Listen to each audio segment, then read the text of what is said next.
அன்னதானம் யாருக்கு போடலாம்? சீத்தலை சாத்தனார் அப்படின்னு ஒரு புலவர் மணிமேகலை என்ற பாத்திரத்தை எழுதியவர். அந்த பாத்திரத்தில் ஆபுத்திரன் என்ற ஆடவன் கையிலே அமுத சுரபி இருந்தது. அதனுடைய பெருமை அப்பொழுது தெரியவில்லை. பிறகு அந்த அமுத சுரபியை மணிமேகலை என்ற பாத்திரத்தின் கீழ் கொடுத்தார்.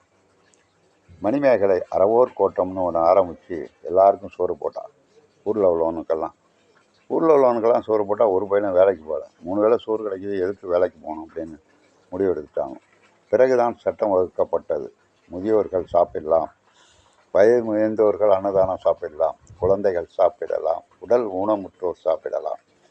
உடம்பு நல்லா ஸ்ட்ரென்த்தாக வச்சுக்கிட்டு போய் உட்காந்து சாப்பிடணும்னு அவசியம் கிடையாது.